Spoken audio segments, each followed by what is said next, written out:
Yo,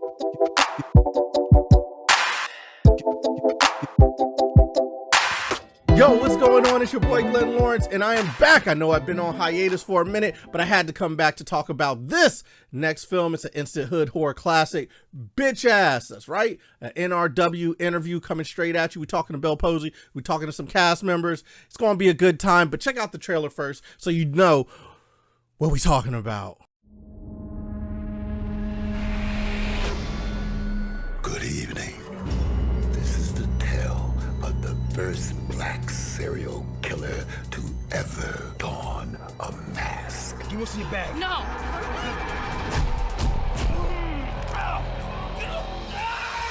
A rich old bitch down the street done finally kicked the bucket. So you are gonna break in and rob the place. You know how dangerous that is. But what about a grandson? Heard that guy worships the devil. He kidnaps people and eats. Trust me, he's a bitch. I ain't afraid, huh? If this bitch ass wakes up, I'ma make sure you go back down. Damn, look at all the board games. Man, I told y'all this place was creepy. Let's play. I call this surgeon. What do you want from me? To play.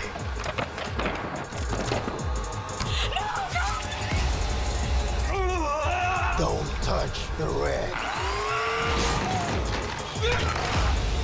Fortune can change in an instant. Are you willing to play? D4. Hit. Who's the bitch ass now?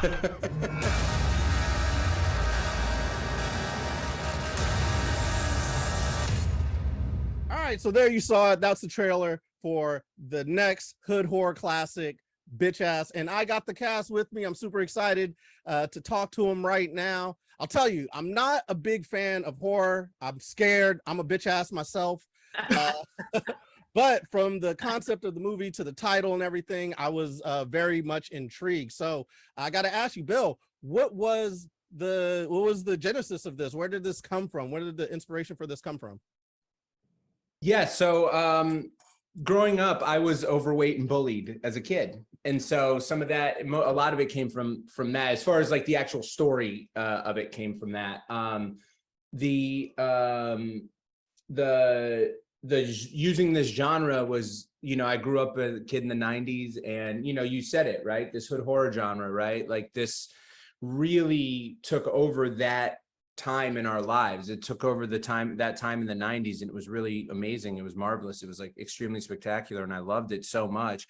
And then like kind of after, from like People Under the Stairs to Bones, there was like this 10-year period where like horror took place in black neighborhoods, and then it just kind of went away.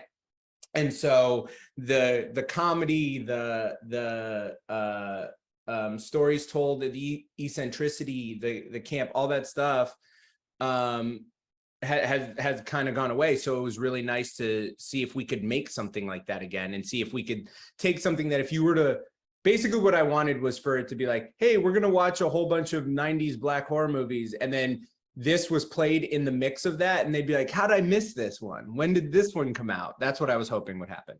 I think you did an excellent job, because it like everything, the cinematography, the whole package was kind of a throwback to that era. My favorite from that era was Tales from the Hood. You know what I mean? Mm-hmm. Yes, the shit.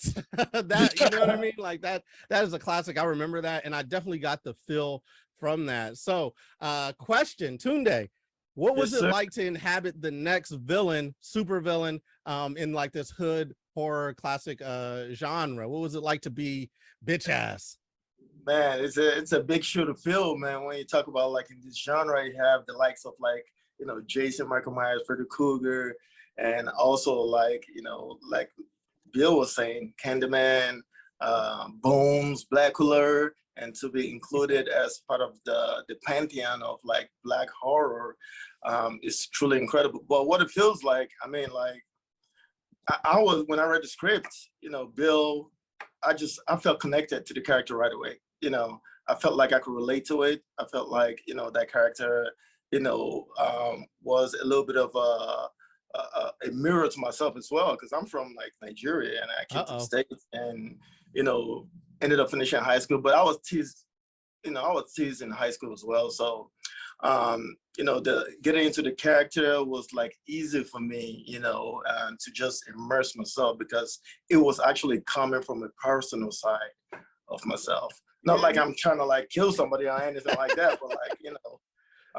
as an artist, you want something to pull from, you know, always. So it was really easy for me. And to have the opportunity, you know, to be this next generation of like Black serial killer was just incredible. Right. I mean, the character is super imposing. You know what I mean? It was very, very fearful. Like I said, I'm a bitch ass. I was very, very afraid of it. All right. MeLisa. All right. You're the mama of the group. What was it like to be the mama of the group and being a very, I'm not going to give anything away from the movie, but you were a very integral character in this film. What was that like? And what was the scariest part for you on set? Oh man. Well, first of all, I just feel like it was, and it's a complete honor, probably one of the greatest honors I've ever had to embody Marcia. I loved her instantly and what she was about and what her mission was, since we're not able to really say, but what she was called to do in the film. And so, yeah, I just, you know, it's somebody, the two words I keep hearing now is people are calling her badass, you know, that she's badass, and, you know, and I'm grateful for that, that I get to, you know, embody someone, you know, that just loves her child so much that she's willing to go to the ends of the earth for him and, you know, in effort to protect him. And the scariest part, oh man, was being dragged by a beach ass. Maybe the day. What'd you say? I said was being dragged by a beach ass. Yeah. I don't know if that was actually kind of fun. Was the drag, but when you had to punch me, it wasn't real. It wasn't real. You had to punch me and then sling me over your shoulder, and I was really afraid that I might be dropped, but Tunde took good care of me, so I was in good hands. I mean, the whole time it was just a fun romp. You know, having a Black mother myself, I could just envision her like, I'm gonna do anything I gotta do. I'm gonna even play these crazy games to get my baby back. You know what I mean? Like I'm out here. I don't care. You call them whatever you want. Bitch ass. This is bitch ass versus badass. I'm getting my baby. That really came through in the character, and I had so much fun with it all together. All right, we're gonna have a quick lightning round. I wish I had y'all for a lot more time because we could really get into it and really delve into things, but we don't have that much time. So I am going to ask, life on the line. Everyone just answer this question. Life on the line. What game are you playing? We could start with Tunde. What game are you playing? Mayday. Mayday. Mayday, which is a throwback to Battleship, I think, or I don't know if you're allowed to say it because of licensing reasons, but I got strong feelings of that board game, you know. Yeah. I mean, it's like I love the idea of like getting into the minds of my victim, you know, and it levels the playing field. Honestly, it's like, you know, is either like you get to choose, you know, your spot, you know, you get to choose the games and the numbers. So it's like it's anybody's game, but like I know I'm gonna win. I thought that was the most interesting thing I think about the bitch ass character was, you know, these other characters, there's never stakes for, you know, the villain, like in Saw and whatnot. They don't put themselves inside the game of like, you could beat me too. Like all those games, he put himself as like also a player in those games where he could be beat as well. So I really appreciate that about bitch ass. You know what I mean? That's more than a bitch ass right there. That's a strong character to be like, I'm putting my life on the line too. All right. MeLisa, right? I'm saying it right, correct? What are, thank you. Yeah, no problem. What about you? Life on the line, what game you playing? I'm playing spades, bro. I love it. I'm playing spades. I have to get somebody, at least one more person in there, you know, to play the game right. Two more, you know, if we're gonna do it right. But yeah, I think we could do it right here. There's no reneging, no talking over the table, and if you get cut, you get cut for real. I love it. That's it. All right, Bill, this is your baby. Life on the line. What game are you playing? Dude, Bid Whiz. No, I'm kidding.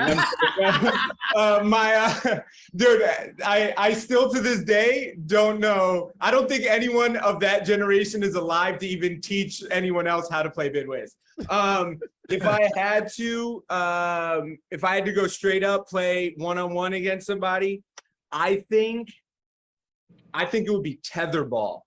Ooh. I think I could take somebody in tetherball, dude. Oh man.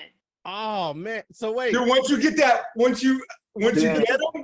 and you got to get the momentum back. No, and then there was always that one player who would take it upon himself to put their arm up. You know what I mean? Risk it all. Risk it all again in tetherball. You know what I'm saying? And then chop them up.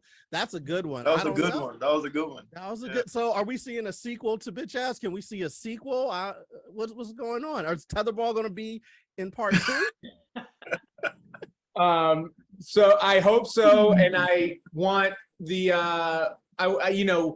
the more the movie gets out, and the more that tetherball is definitely in the sequel in my mind, but the more the movie gets out, hopefully the more people that get to take a look at it, then somebody will want to see a second one and give us the money to do it, so we don't have to raise it ourselves again. So that would be great.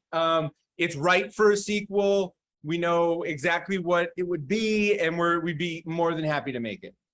Awesome. Well, like I said, I wish I had a ton more time with you all to go through everything and talk about it and really break it down, because there's so much in here to get into, from hood trauma to us just trying to make it through, and the reason for going in here and trying to get all the trying to get the money and whatnot.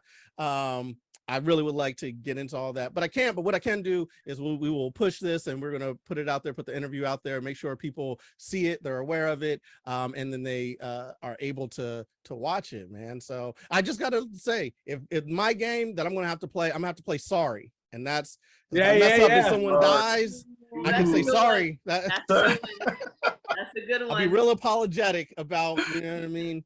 The murder. So it's been such a pleasure with you guys. When is the movie coming out? When is it dropping? When can we see it? And where can October 14th.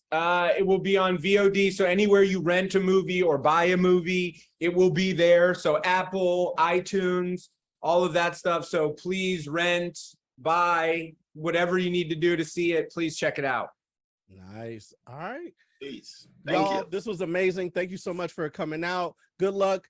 Bitch Ass. Check it out. October 14th. All video on demand services. Sir. Bill, MeLisa, and Tunde, thank you so much for joining us on Nerd Thank you, in the World. Thank you. Thank you very much.